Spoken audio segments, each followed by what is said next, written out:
चलिए बच्चों, good morning. आवाज कोई नहीं देते हो कुछ। चलिए आज हम आप लोगों को परिमेय व्यंजक के बारे में बताएंगे। और परिमेय व्यंजक जानने से पहले पिछली कक्षाओं में आपने कुछ छोटी छोटी सी बातें पढ़ी होंगी, या बोलना चाहिए आपका जो पूर्व ज्ञान है, उस पूर्व ज्ञान में आप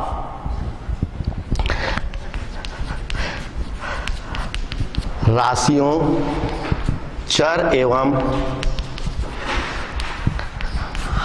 अचर राशि,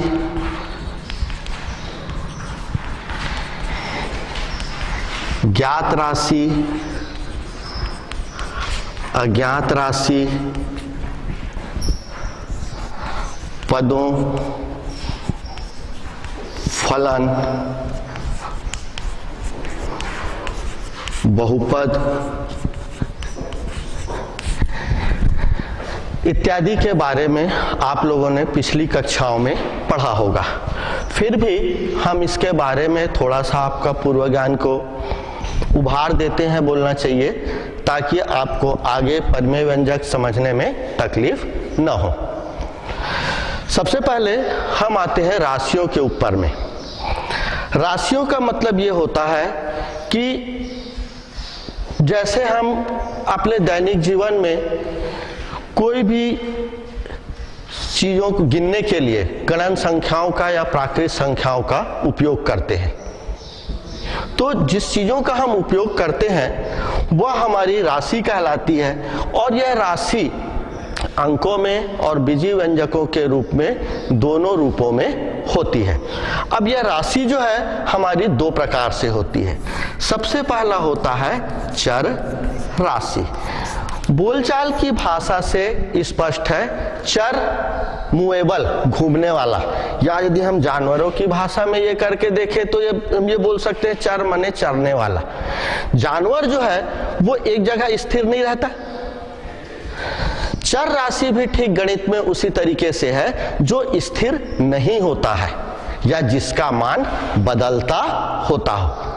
कहने का आशय यह है कि यदि हम एक दुकान में गए और वहां से आलू लिए, यदि हम आलू लेते हैं दुकान जा करके, तो कोई दुकान में आलू 15 रुपए किलो है, कोई दुकान में आलू 20 रुपए किलो है। हर दुकान में आलू का रेट अलग अलग है, वो बदल रहा है। तो जो चीज बदलता रहता है उसको हम क्या कहते हैं? चर राशि कहते हैं। और इन चर राशियों को अंग्रेजी वर्णमाला के छोटे अक्षरों से प्रदर्शित करते हैं। अंग्रेजी वर्णमाला के छोटे अक्षरों से प्रदर्शित करते हैं। दूसरा चीज आता है हमारा अचर राशि। अचर माने स्थिर, जिसका मान नहीं बदलता है। अचर, स्थिर। कहने का आशय यह है कि स्थिर राशि हम उस राशि को कहेंगे, जैसे अपन कुछ उदाहरण बोल सकते हैं। ये एक क्या है? डस्टर है। ये एक क्या है? डस्टर है। एक डस्टर है, हमेशा यहां पर वो एक ही रहेगा। यह कितना चाक है? 2 चाक है, 2 का मान 2 ही रहेगा। यहां पर कितने बल्ब लगे हुए हैं? 2 बल्ब लगे हुए हैं। फैन कितने लगे हुए हैं? 4 फैन लगे हुए हैं। तो इसका मान स्थिर है, ज्यादा भी नहीं है।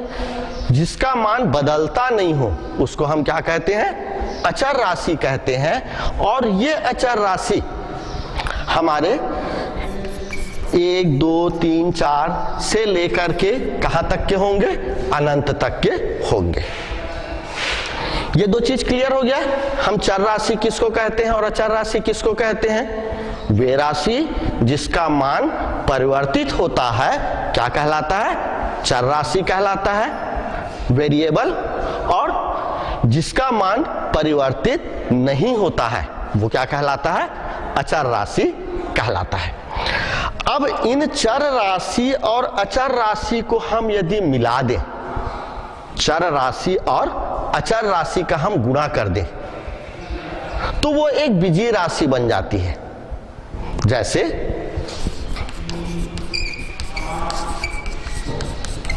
बीजीय राशि। मैं यदि ये लिया, ये कैसी राशि है? अचर राशि। और इस अचर राशि में मैं एक चर राशि, ये क्या है? x। चर राशि क्या है? x। बीजीय अचर राशि में मैं चर राशि का जब गुणा कर दिया तो ये मेरे को क्या मिल गया? 5x, जिसमें हमको मालूम वाली भी संख्या है और जिसका वैल्यू हमको मालूम नहीं है, जिसका मान हमको मालूम नहीं है। x का मान नहीं मालूम क्या है, कुछ भी हो सकता है x का मान, ठीक है ना। तो जब हम दोनों को मिला देते हैं, दोनों का गुणा कर देते हैं, तो वो क्या में परिवर्तित हो जाता है? बीजीय राशि में परिवर्तित हो जाता है। यह बीजीय राशि कुछ भी हो सकता है। यदि मैं 10 के साथ y का गुणा कर दिया तो ये 10y भी बीजीय राशि हो गया।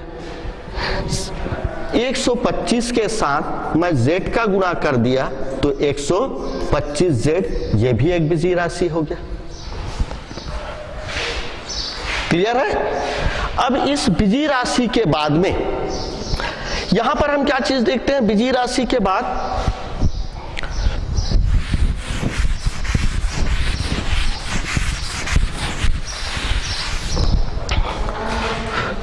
आप एक चीज देखे होंगे, यहां पर एक एक दिख रहा है, 5x यह इकलौता है, ये 10x ये इकलौता है, ये 125x इकलौता है, एक ही पद है, दोनों को मिलाकर के एक बन गया। तो जब बीजीय राशियों में एक ही पद होता है, बीजीय राशियों में एक ही पद होता है तो हम उसको एक पदी बोलते हैं। एक पदी बीजीय राशि। एक पदी बीजीय राशि हम कुछ भी बोल सकते हैं, 5x, 10y, -10z, 125y, 15x square, कुछ भी हो सकता है। ये एक पदी बीजीय राशि है, ठीक है। नेक्स्ट, इसके बाद अब हम यदि आते हैं कि यदि हम एक से अधिक बीजीय राशि को जोड़ें तो वहां पर पद कितने हो जाएंगे? 2। एक पदी में और एक पद को जोड़ दें तो कितने पद हो जाएंगे? 2 पद हो जाएंगे। तो जब 2 पद हो जाते हैं तो उसको हम बोलते हैं 2 पदी बीजीय राशि। जैसे 2 पदी बीजीय राशि में 5x धन 3y, यहां पर पदों की संख्या कितनी हो गई? 2। ये 1 और ये 2। 2x स्क्वायर धन 3, यहां पर भी पदों की संख्या कितनी हो गई? 2। पदों की संख्या कितनी हो गई? 2। 3z स्क्वायर ऋण 8, पदों की संख्या कितनी हो गई? 2। तो जब पदों की संख्या 2 हो तो हम उसको क्या कहते हैं? द्विपदीय बीजीय राशि। अब यदि पदों की संख्या 2 से और बढ़ जाए, अभी तक के तो 2 ही आया, और पदों की संख्या जब 2 से अधिक हो जाती है तो हम उसको त्रिपद बोलते हैं, त्रिपदी बीजीय राशि। जैसे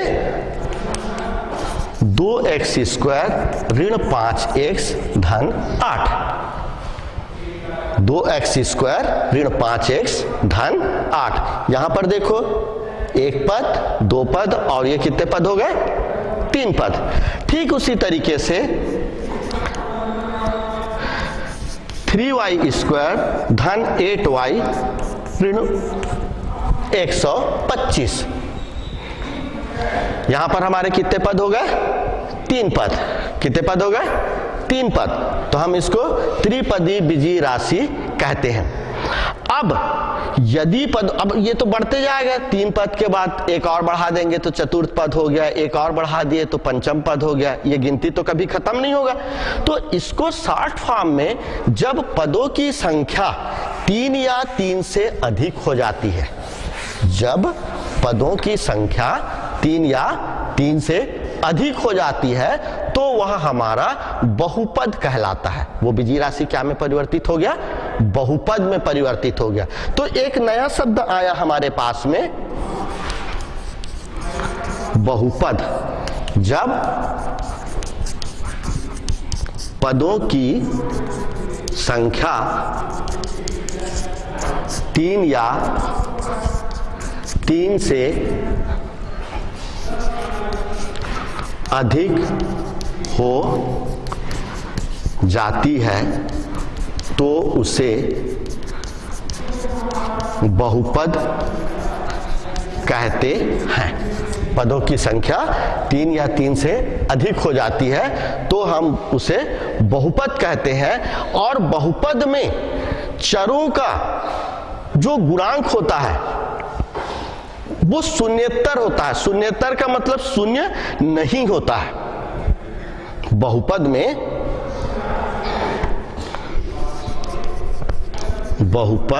में चरों का गुणांक एक वास्तविक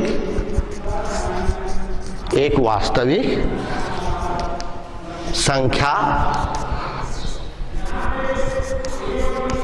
शून्येतर पूर्णांक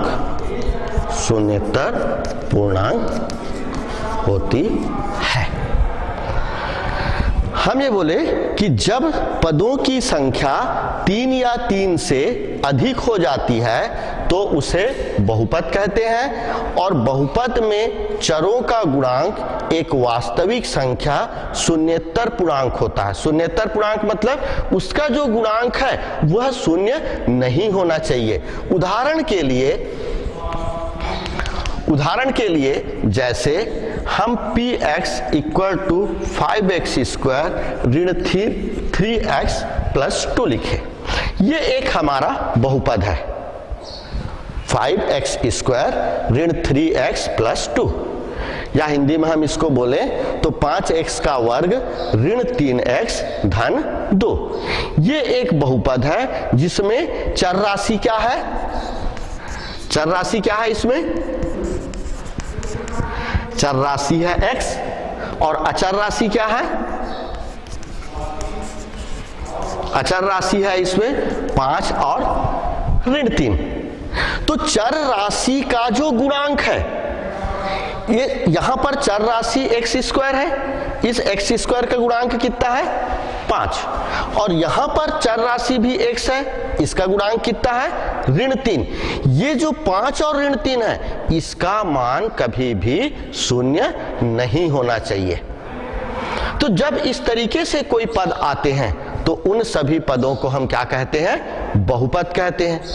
कोई भी समीकरण जिसमें 3 या 3 से अधिक पद हो उन पदों को हम बहुपद कह सकते हैं। जैसे 8y स्क्वायर ऋण 5x धन 15, 3a स्क्वायर ऋण 2b प्लस 15, कुछ भी लिख देते हैं हम।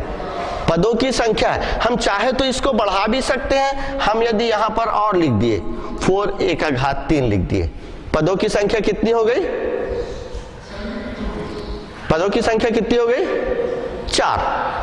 1 2 3 4 पदों की संख्या 4 हो गई। हमको मुख्य चीज सिर्फ ये ध्यान देना है कि जब पदों की संख्या 3 या 3 से अधिक हो तो हम उसे बहुपद कहते हैं।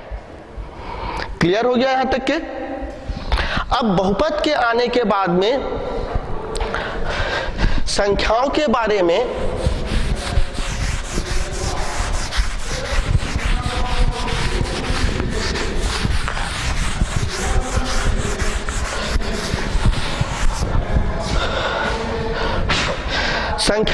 में देखते हैं। जैसे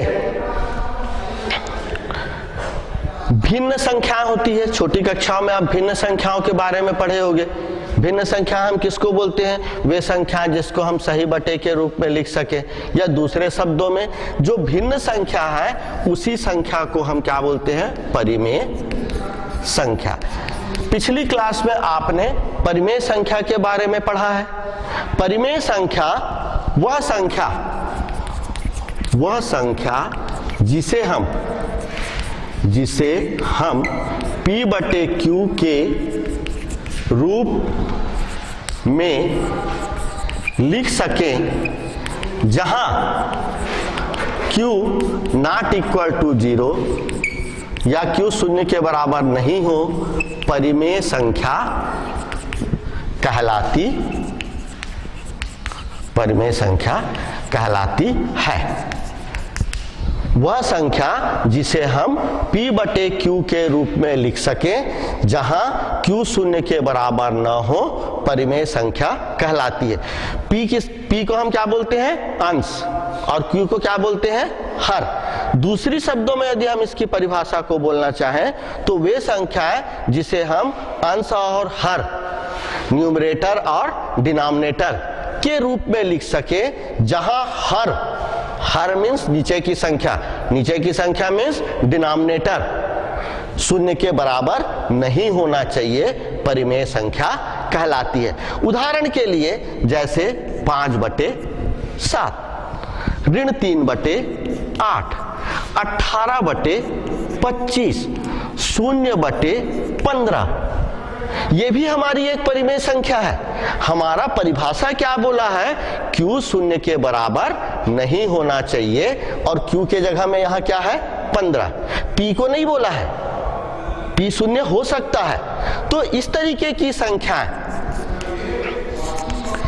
चाहे वो धनात्मक संख्याएं हो, चाहे वो ऋणात्मक संख्याएं हो, वह संख्याएं परिमेय संख्याएं कहलाती है।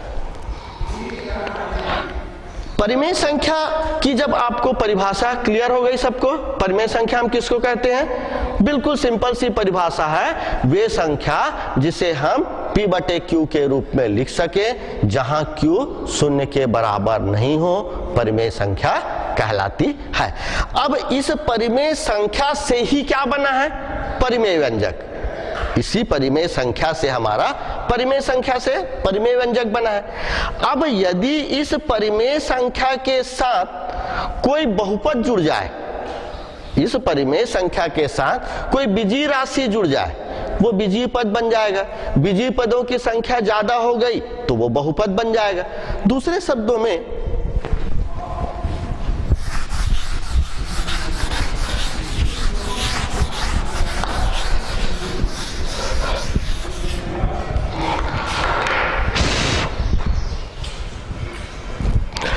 अब यदि हम परिमेय संख्या जानने के बाद में यदि हम परिमेय व्यंजक की परिभाषा बनाने की कोशिश करें तो इसी से देखो क्या बन जाएगा? परिमेय व्यंजक। कोई बहुपद,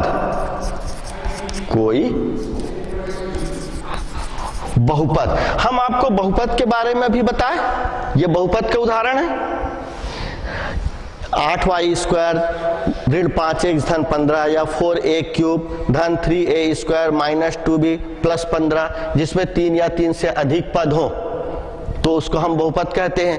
परिमेय संख्या के बारे में बताए, जिसको P बटे Q के रूप में लिख सके तो वो परिमेय संख्या कहलाता है। अब दोनों को यदि हम मिक्स कर दिए कि कोई बहुपद Px व Qx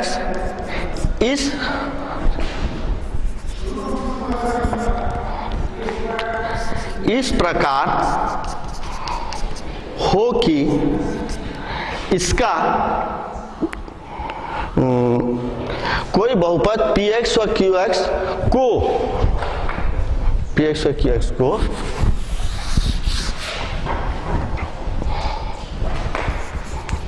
को भाग के रूप में Px बटे रूप में भाग के रूप में लिख सके तो उसे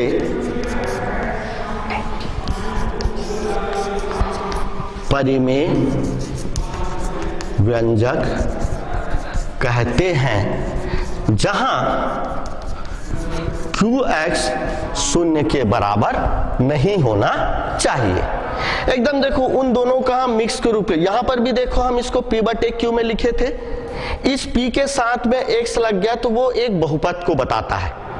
तो कोई बहुपद px व qx को भाग के रूप में मतलब px को हम qx से भाग दें, px बटे qx के रूप में लिख सके तो उसे परिमेय व्यंजक कहते हैं।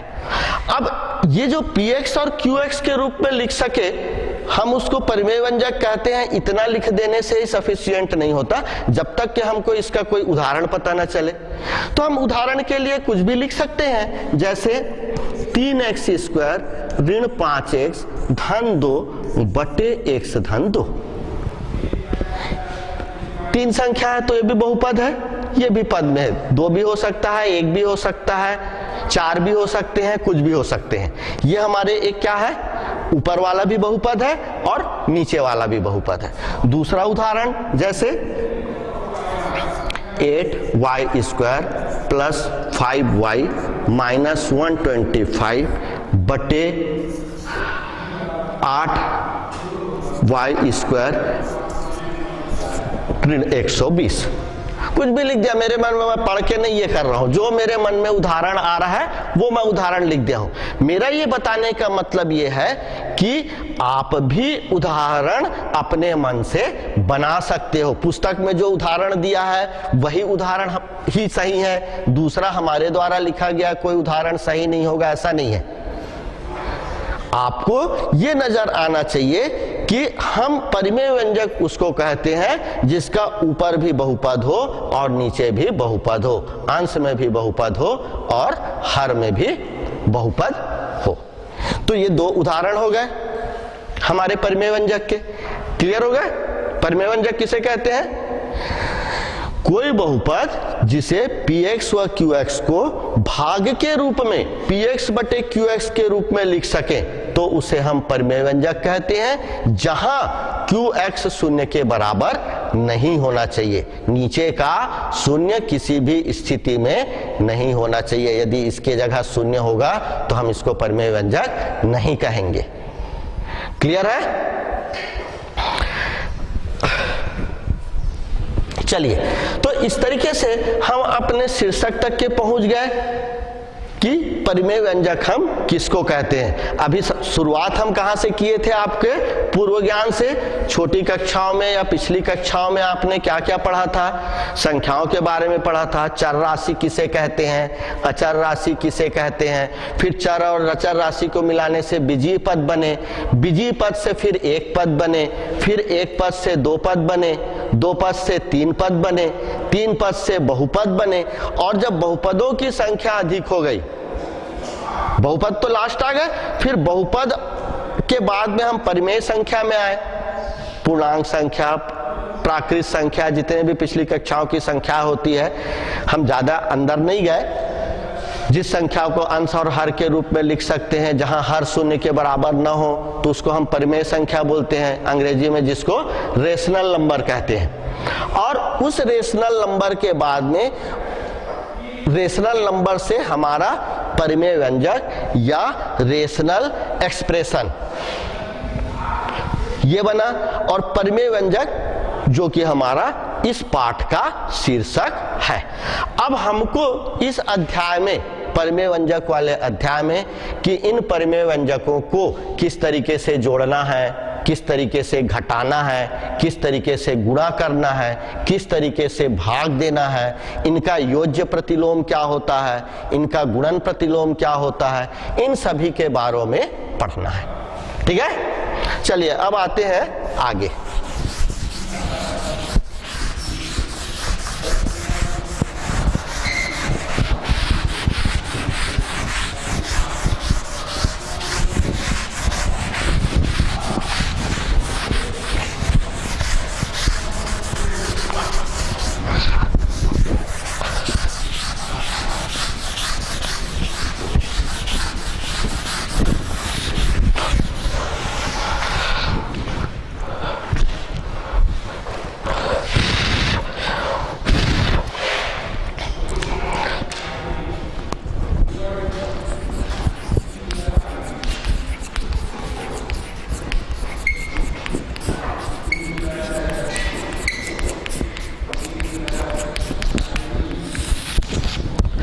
अब आया हमारा परिमेय व्यंजकों की समानता। समानता का शाब्दिक अर्थ क्या होता है? समानता का मतलब तुलना करना दो से, परिमेय व्यंजकों की समानता। हमारे दो परिमेय व्यंजक, दो परिमेय व्यंजक px बटे qx व rx बटे sx इस प्रकार है कि हमारे पास दो परिमेय, हम आपको पहले परिभाषा में बताया कि हम परिमेय व्यंजक को कैसे लिखते हैं, अंश बटे हर के रूप में। px बटे qx एक हमारा परिमेय व्यंजक है, नीचे में एक उदाहरण दिए थे ना। तो ठीक उसी तरीके से हमारे पास में कोई दो परिमेय व्यंजक है, px बटे qx और rx बटे sx इस प्रकार है कि px बटे qx बराबर rx बटे sx। ये दोनों आपस में बराबर हैं। दोनों परिमेय व्यंजक कैसे हैं? बराबर है। तो जब दोनों परिमेय व्यंजक आपस में बराबर होते हैं तो इनका तिर्यक गुणा करने पर px sx और qx इंटू rx होता है। पहले परिमेय व्यंजक का अंश और दूसरे परिमेय व्यंजक का हर ये बराबर होता है पहले परिमेय व्यंजक का हर और दूसरे परिमेय व्यंजक का अंश के बराबर। तो जब इस तरीके से हम इसका तिर्यक गुणा या क्रॉस मल्टीप्लिकेशन करते हैं और वो दोनों बराबर आते हैं तो हम ये बोलते हैं कि दोनों परिमेय व्यंजक बराबर है या इक्वल है। या इसकी ये शर्त है कि दो परिमेय व्यंजक बराबर होने के लिए उनका क्रॉस मल्टीप्लिकेशन या तिर्यक गुणा आपस में बराबर होना चाहिए। ठीक है, इसके बाद आता है हमारा परिमेय व्यंजक का प्रकार। परिमेय व्यंजक का प्रकार, परिमेय व्यंजक या रेशनल एक्सप्रेशन जो होते हैं वो हमारा तीन प्रकार के होते हैं। कितने प्रकार के होते हैं? वो तीन प्रकार के होते हैं। पहला होता है समपरिमेय व्यंजक, समपरिमेय व्यंजक। दूसरा होता है विषम परिमेय व्यंजक,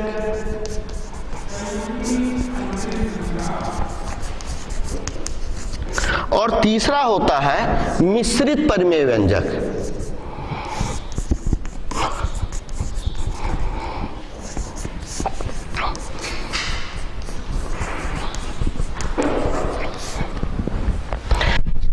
यह सबसे महत्वपूर्ण है।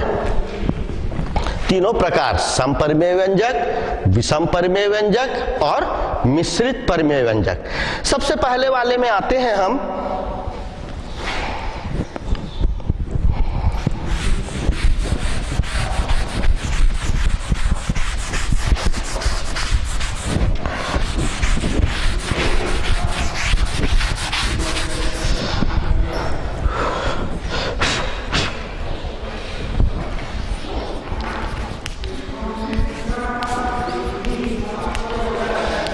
समपरिमेय व्यंजक। जब किसी परिमेय व्यंजक का अंश जो है वो हर से कम होता है। जब किसी परिमेय व्यंजक का अंश, या दूसरे शब्दों में हम ये बोल सकते हैं कि किसी परिमेय व्यंजक के अंश के चरों का घात, लिख देते हैं हम, किसी परिमेय व्यंजक के अंशों में उसके चर राशि का घात हरों के चर राशि के घातों से कम होता है उसे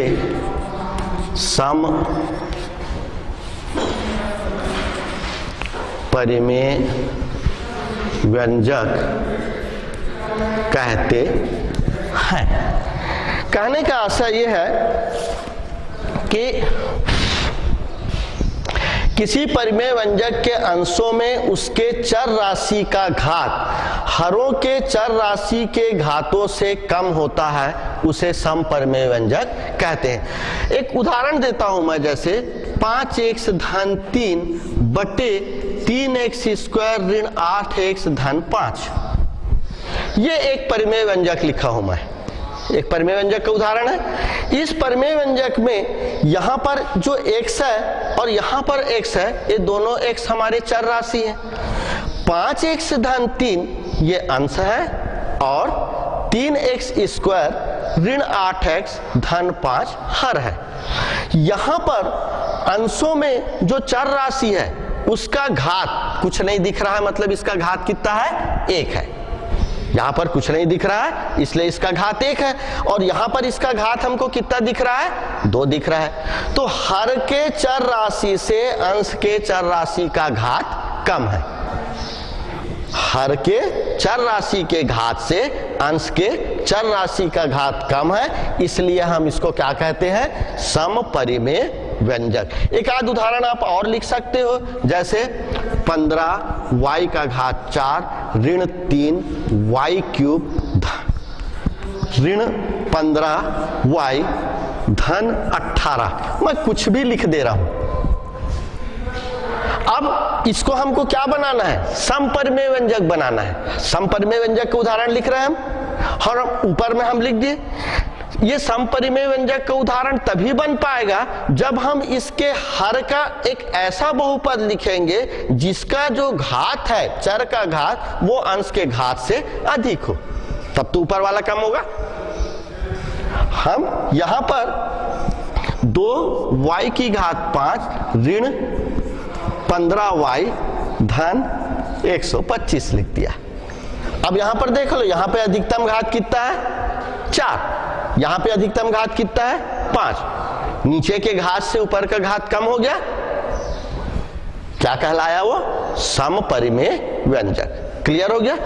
अब यदि यही समपरिमेय व्यंजक की परिभाषा को हम उलट दें तो एक नया परिभाषा बन जाएगा। जैसे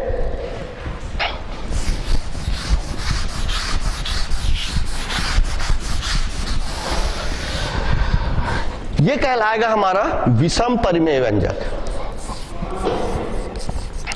विषम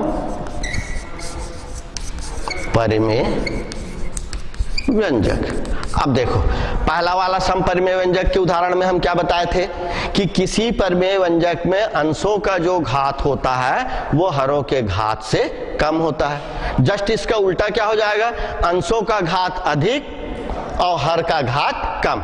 अभी यहां पर हर का घात अधिक होता है लिखे थे, हर मतलब वही है ना, हर के घात से कम होता है, मतलब हर का घात अधिक हुआ।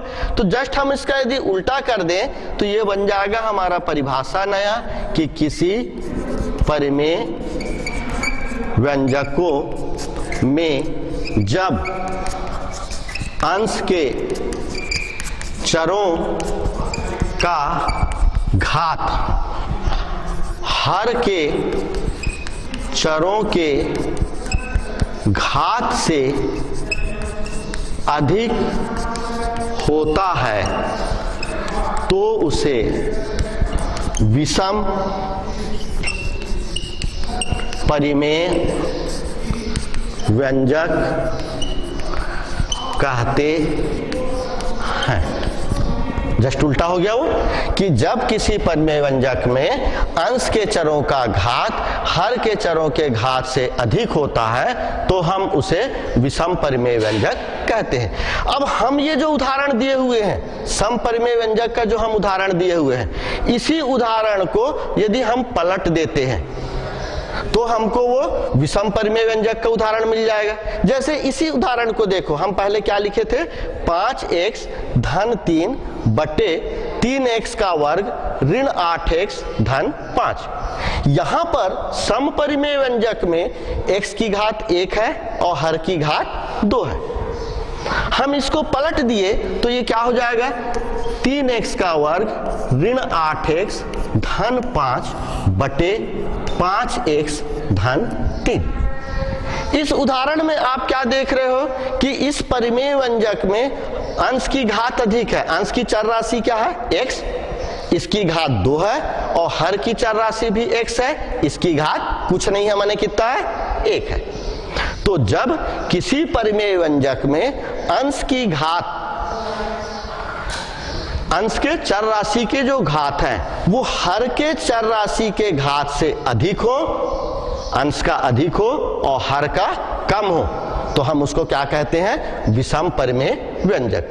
अब आपको विषम परिमेय व्यंजक का कोई भी उदाहरण बनाना है, तो हमारे जो बुक में उदाहरण दिया हुआ है वो कोई जरूरी नहीं है कि हम उसी उदाहरण को रटें या उसी को बनाएं। आप उस उदाहरण को, उस एग्जाम्पल को अपने मन से भी बना सकते हो, कुछ भी लिख सकते हो। जैसे मैं यदि एक बटे का निशान खींच दिया, पहले लकीर खींच दिया और यहां पर लिख दिया 3x स्क्वायर धन 5x ऋण 5, मैं हर का मान को पहले लिख दिया। अब मेरे को इसको विषम परिमेय व्यंजक बनाना है, तो विषम परिमेय व्यंजक की परिभाषा में मैं क्या बताया हूं कि हर की घात, अंश की घात अधिक होती है। तो यहां पर x की घात कितना है, 2, मैं कितना भी ज्यादा ऊपर में लिख सकता हूं, मैं 5x की घात 5 ऋण 4x की घात 3 ऋण 18 लिख दिया, खत्म कर दिया, कुछ नहीं होता उससे। तो यहां पर इसकी घात ज्यादा है और इसकी घात कम है, अंश की घात ज्यादा है और हर की घात कम है, तो ये क्या में परिवर्तित हो गया, विषम परिमेय व्यंजक में परिवर्तित हो गया। क्लियर है। नेक्स्ट, इसके बाद हम इसके तीसरे प्रकार में आते हैं जिसको हम बोलते हैं मिश्रित परिमेय व्यंजक।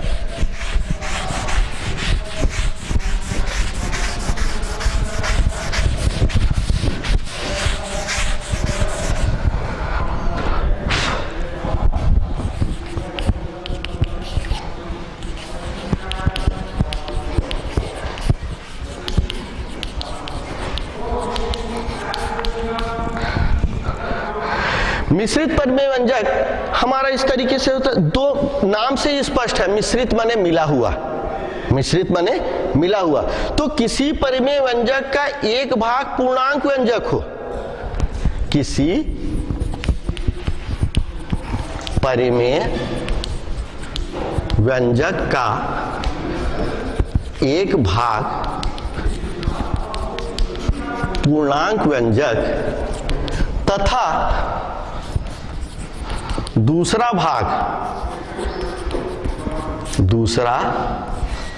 भाग सम परिमेय व्यंजक हो तो उसे मिश्रित परिमेय व्यंजक कहते हैं। एक भाग समपूर्णांक व्यंजक, एक भाग पूर्णांक व्यंजक और दूसरा भाग सम परिमेय व्यंजक। सम परिमेय व्यंजक मतलब आपको भूलना नहीं है, सम हम किसको बोलते हैं, जहां अंश में घातों का मान कम होता है और हर में घातों का मान ज्यादा होता है। उदाहरण के लिए, उदाहरण हम इसका लेते हैं x धन 5 धन x स्क्वायर ऋण 3x धन 5 बटे 3x का घात 3 ऋण 8x स्क्वायर धन 5x ऋण 25, कुछ भी लिख दिया हूं मैं अपने मन से। उसमें ध्यान हमको ये रखना है, मिश्रित परिमेय व्यंजक ये एक पूर्णांक व्यंजक है, ये एक पूरा पार्ट है। यदि हम इसको सामान्य संख्याओं से तुलना करें तो ये कुछ किस तरीके से है, जैसे आप उसको वो संख्या कहते हैं ना सही बटे वाली संख्या, 3 सही 4 बटे 5, सामान्य संख्याओं में हम बोलते हैं ना 3 सही 4 बटे 5। इसका मतलब क्या होता है, 3 धन 4 बटे 5। संख्याओं में आप पढ़े हो 3 सही 4 बटे 5 का मतलब 3 धन 4 बटे 5। अब यहां पर देखो ये 4 छोटा है और ये 5 बड़ा है, ठीक वही चीज यहां पर है। ये हमारी एक अलग से पूर्णांक व्यंजक है और यहां पर ये ऊपर अंश और नीचे हर अंश की घात कम और हर की घात ज्यादा। संख्या में भी देख लो, अंश का मान कम और हर की मान ज्यादा। दोनों का आप तुलना करके मैं बता रहा हूं जिससे कि आपको कंफ्यूजन ना हो। ऊपर की संख्या हमेशा छोटी होनी चाहिए, या मिश्रित परिमेय व्यंजक में अंश का जो घात का मान है बराबर हो या छोटा हो, बराबर हो या छोटा हो, तो हम उसको मिश्रित परिमेय व्यंजक कहते हैं। ठीक है, कट।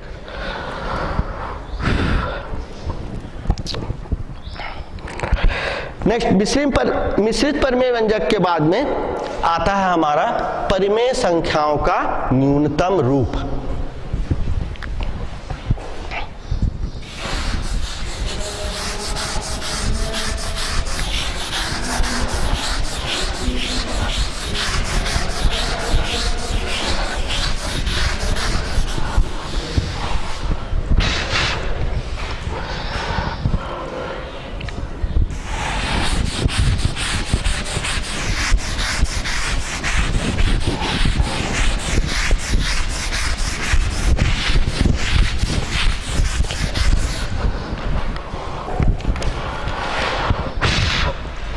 परिमेय संख्याओं का न्यूनतम रूप।